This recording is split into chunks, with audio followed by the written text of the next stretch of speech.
Magandang araw mga kahula. Kamusta kayo dyan? Ngayong araw may suhulaan tayong isang sikat na personalidad sa YouTube. Ang kanyang pangalan ay si Boss Toyo. Siya lang naman ang may-ari ng Pinoy Pawn Stars. At alam niyo naman, medyo sumisikat ang taong ito. Kaya titingnan natin, huhulaan natin ang mga naka-in-store sa kanyang buhay ngayong taon.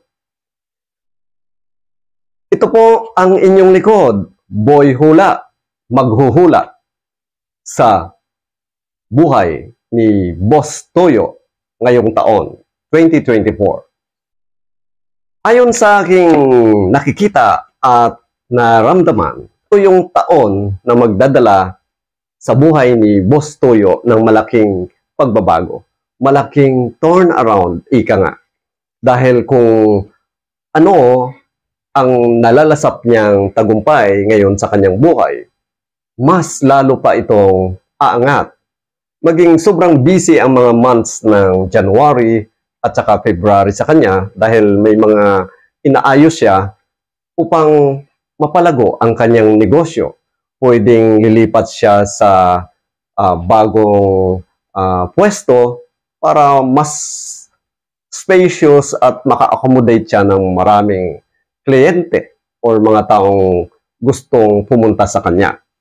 At sa months naman ng mga March and April, mayroon siyang ipapatayong bahay.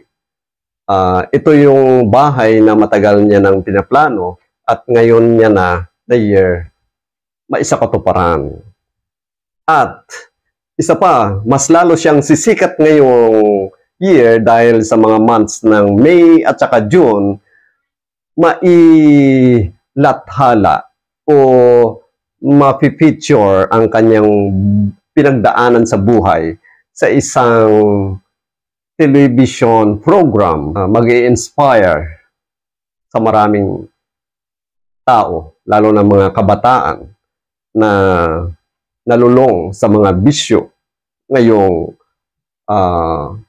henerasyon.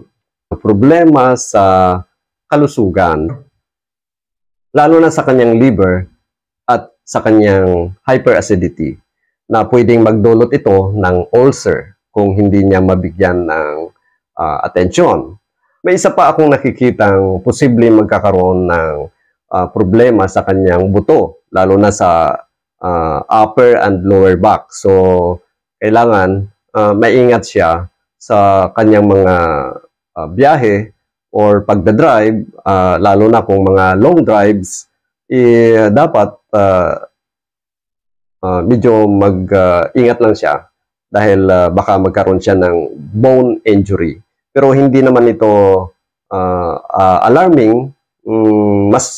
Mas mainam na medyo mag-ingat sa pagmamaneho.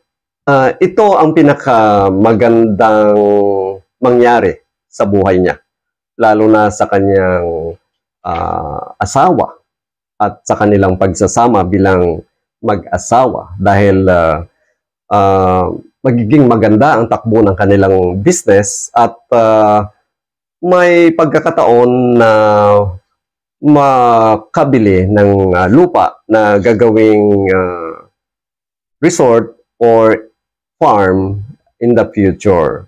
At ito ang matagal nang hinihintay ng mag-asawa.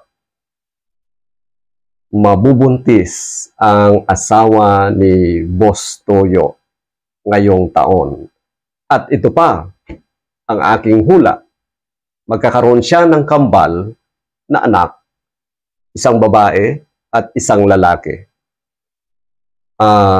Magiging mas masaya ang kanilang pagsasama sa hinaharap dahil 2025 magkakaroon na sila ng anak. So in short, late this year mabubuntis ang kanyang asawa. At sa pamamagitan ito ng siyensya. So, wag ko na lang sabihin kung ano yung mga detalye para at least may surprise. Pero alam nyo, hula lang ito ni Boy Hula. Pwedeng magkatotoo, pwedeng hindi, pero malakas ang aking kutob na ang aking mga nakakita tungkol kay Boss Toyo ay mangyayari. Kaya mga kahula, abangan nyo ang mga next ko na videos o pwede rin kayong mag-recommend sa inyong lingkod kung sino ang gusto nyong huhulaan ko. Kahit na sino, pwede natin hulaan.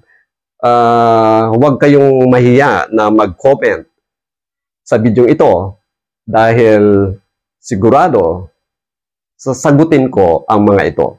Pwede rin, kung gusto nyong hulaan ko kayo, comment lang sa video ito para mabasa ko ng personal ang inyong mga tanong at kung ano ang gusto nyong pahulaan sa akin. Hanggang dito na lang mga kahula. Abangan nyo ang susunod ko ng mga videos. Kung nagustuhan mo ang video ito, paki-like, share, and subscribe. Maraming salamat.